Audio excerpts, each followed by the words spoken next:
Dear students, இந்த வீடியோல நம்ம SSC CGL previous year question paperல 2025ல கேட்ட percentage related questions தான் நம்ம பார்க்க போறோம்.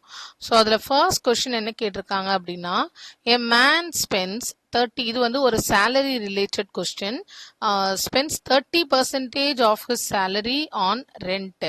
ஸோ ஸ்பெண்ட் பண்ணது எல்லாத்தையும் நம்ம சேர்த்து எடுத்துக்கணும். இது 30% அப்படின்றது ரெண்ட்ல ஸ்பெண்ட் பண்ணியிருக்காங்க expense. 20% on groceries, 25% on other expenses. So அப்போ இந்த மூணுமே நமக்கு எக்ஸ்பென்சஸ்ல தான் வரும். அடுத்தது if he saves 9,000 what is his salary. So save பண்ணது 9,000, ஸ்பெண்ட் பண்ணது 30% ரெண்ட்டுக்கு, 20% groceryக்கு, 25% எக்ஸ்பென்சஸ்க்கு, அதர் எக்ஸ்பென்சஸ்க்கு. ஸோ அப்போ டோட்டல் எக்ஸ்பென்சஸ் நம்ம எப்படி எடுத்துக்கலாம்? டோட்டல் எக்ஸ்பென்சஸ் அப்படின்றது 30% plus 20% rent plus 25% other expenses. அப்போ மொத்தமா அவங்க 75% வந்து டோட்டல் எக்ஸ்பென்சஸ். சேவிங்ஸ் அப்படின்றது ₹9,000. மொத்த சேலரியில 75% எக்ஸ்பென்ஸ்க்கு போயிடுச்சுன்னா சேவிங்ஸ் எவ்வளோ இருந்திருக்கும்? நமக்கு 25% தான் இருக்கும். ஸோ சேவிங்ஸ் அப்படின்றது ஃப்ரம் டோட்டல் சேலரி 100%ல 75% என்னவாயிடுச்சு? ஸ்பெண்ட் பண்ணிட்டாங்க. அப்போ 25% தான் சேவிங். அந்த 25%ஓட அமௌண்ட் தான் என்னன்னு கொடுத்துருக்காங்க? 9,000 அப்படின்னு கொடுத்துருக்காங்க. So 25% of salary equal to 9,000. அப்போ இதை எப்படி எழுதலாம்? 25 salary எஸ்ன்னு எடுத்துக்கோங்க, 9,000. அப்போ S is equal to 9,000 into 100 by 25. நீங்கள் அங்கேயே கூட கேன்சல் பண்ணி 1/4ன்னு எழுதலாம். நான் இங்கே எடுத்துகிட்டு வந்திருக்கேன். இது 4. அப்போ சேலரியோட வேல்யூ 36,000. ஸோ இங்கே நம்மளோட ஆன்சர் 36,000. இங்கே ஆன்சர் டீன் கொடுத்துருக்காங்க. நான் அதுக்கான எக்ஸ்பிளனேஷன் தான் நான் வந்து உங்களுக்கு கொடுத்துருக்கேன். நெக்ஸ்ட் கொஸ்டினும் ஒரு பர்சன்டேஜ் ரிலேட்டடான ஒரு கொஸ்டின். நெக்ஸ்ட் கொஸ்டின் என்ன இருக்கு பாருங்க. A store offers 25% of discount but charges 5% VAT on a discounted price.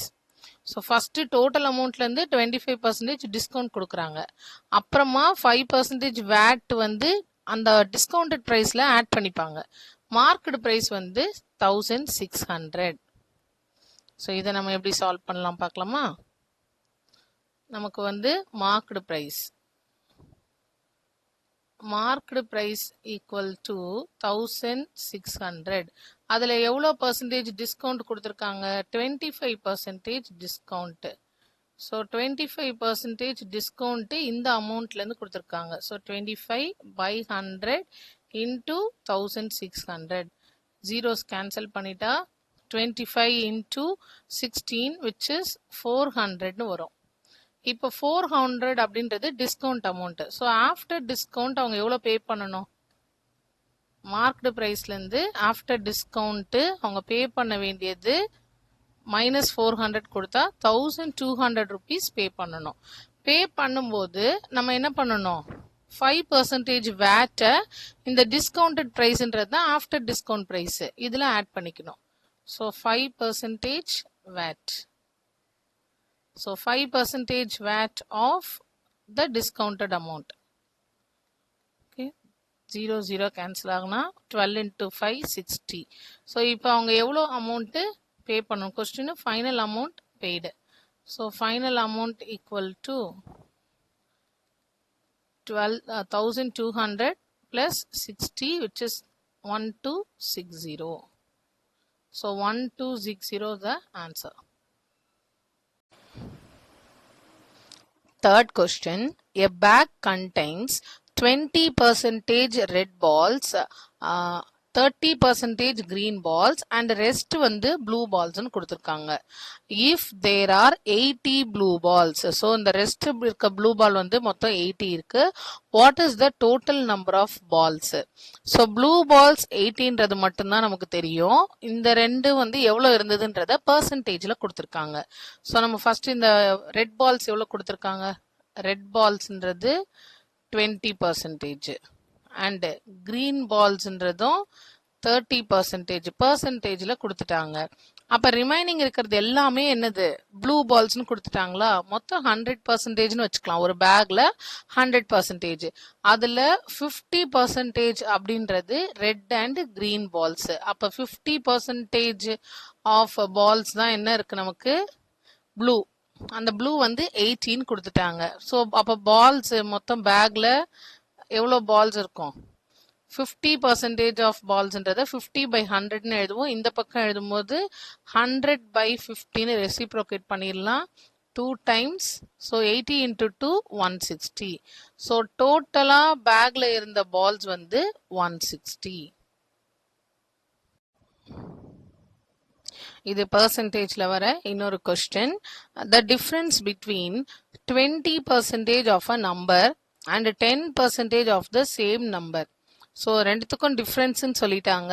20%, 10% of same number. இதுதான் நமக்கு இங்க ரொம்ப இம்பார்ட்டன்ட். ஒரே நம்பர் தான். அப்ப நம்ம இதை எப்படின்னு எடுக்கலாம், நான் வந்து உங்களுக்கு ஃபுல் சொல்யூஷன் கொடுக்குறேன். பட் எக்ஸாம்ல நீங்க இதை எவ்வளோ ஷார்ட்டா பண்ண முடியுமோ அப்படி ஷார்ட்டா நம்ம சால்வ் பண்ண போறோம். Let the number be x. x எடுத்தோமா, 20% of the number and 10% of the number is the ரெண்டுத்துக்குமான டிஃபரன்ஸ் வந்து 120. அதான் கொடுத்துருக்காங்க. டிஃபரன்ஸ் பிட்வீன் ரெண்டு நம்பருக்குமானது 120ன்னு கொடுத்துட்டாங்க. நம்பர் என்னன்னு கண்டுபிடிக்கணும். இட் மீன்ஸ் எக்ஸ் என்னன்னு கண்டுபிடிக்கணும். ரெண்டுமே எக்ஸ்ன்றதுனால நம்ம என்ன பண்ணலாம், 20 minus 10 காமனா எழுதிட்டேன். Denominator common, x equal to 120.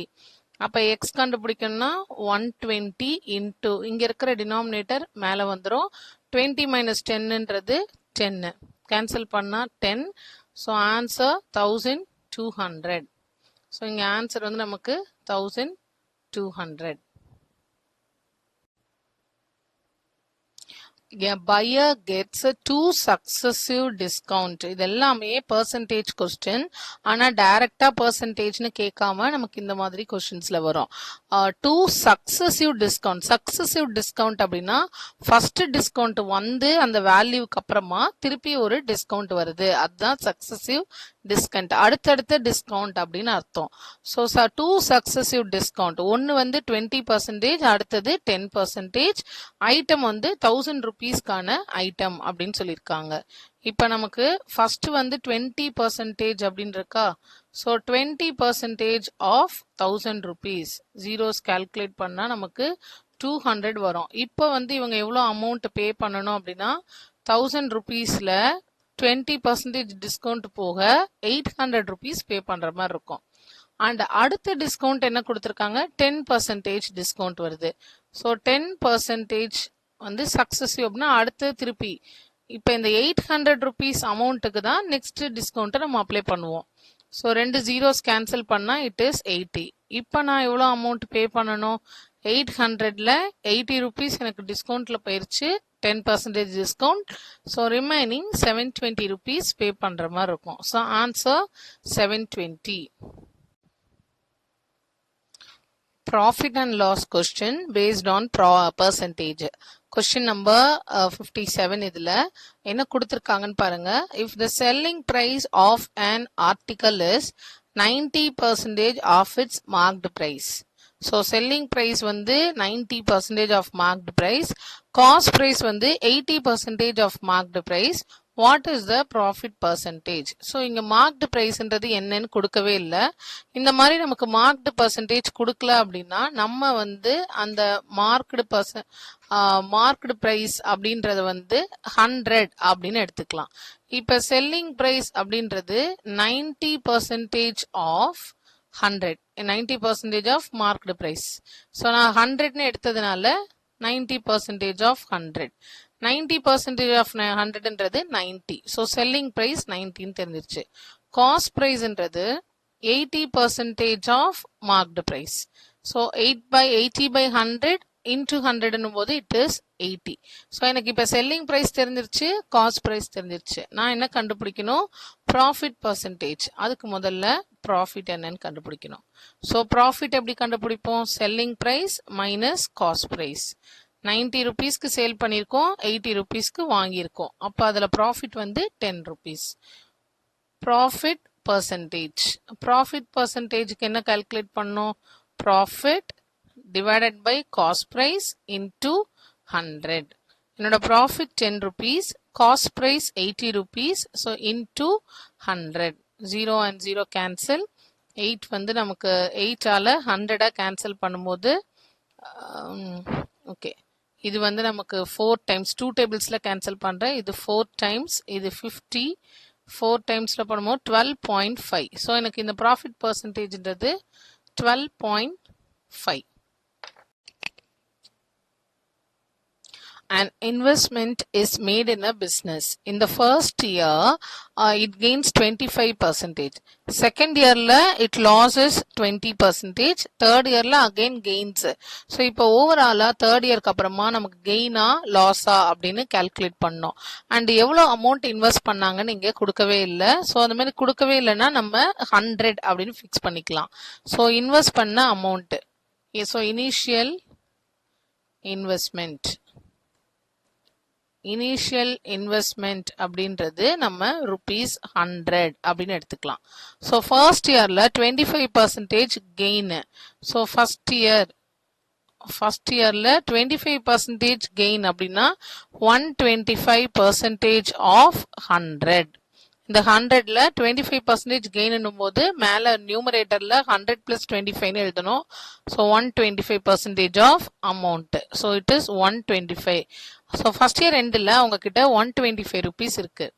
இப்போ செகண்ட் இயர்ல அவங்களுக்கு லாஸ். எவ்வளோ லாஸ் அப்படின்னா 20% லாஸ். லாஸ்னா சப்ட்ராக்ட் பண்ணணும். அப்போ 100ல 20% போயிடுச்சு அப்படின்னா 80% தான் இப்போ இருக்க போகுது ஃபர்ஸ்ட் இயரோட அமௌண்ட்லேருந்து. ஸோ 80% ஆஃப் 125, அதுதான் செகண்ட் இயர் எண்டில் இருக்கும். இது 4 times, இது 5 times. இதால கேன்சல் பண்ணும்போது 20.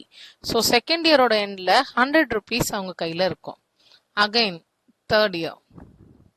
தேர்ட் இயரில் என்ன வந்திருக்கு? Again profit of 10%. ஸோ ப்ராஃபிட்ன்றதுனால 110 டிவைடட் பை 100 அண்ட் செகண்ட் இயரோட அமௌண்ட் வந்து 100 rupees. 100 கேன்சல் ஆகி 110 வருது. ஸோ இனிஷியலாக அவங்க ஸ்டார்ட் பண்ணும்போது அவங்க கிட்ட இருந்த அமௌண்ட் 100 rupees. அவங்க தேர்ட் இயர் கம்ப்ளீட் பண்ணும்போது அவங்க கிட்ட இருக்கிற rupees 110 rupees இருக்கு. இப்போ இதில் நமக்கு ப்ராஃபிட்டா லாஸா அப்படின்னா ப்ராஃபிட். ஏன்னா 110 rupees minus 100 equal to 10 rupees profit. But எனக்கு கொஸ்டின் என்ன அப்படின்னா ப்ராஃபிட் பர்சன்டேஜ் கால்குலேட் பண்ணோம். ப்ராஃபிட் பர்சன்டேஜ்க்கு profit divided by cost price. Cost ப்ரைஸ்னா இனிஷியல் அமௌண்ட் 100 into 100. ஸோ 10% தான் இதோட ஆன்சர். 10% கெயின்.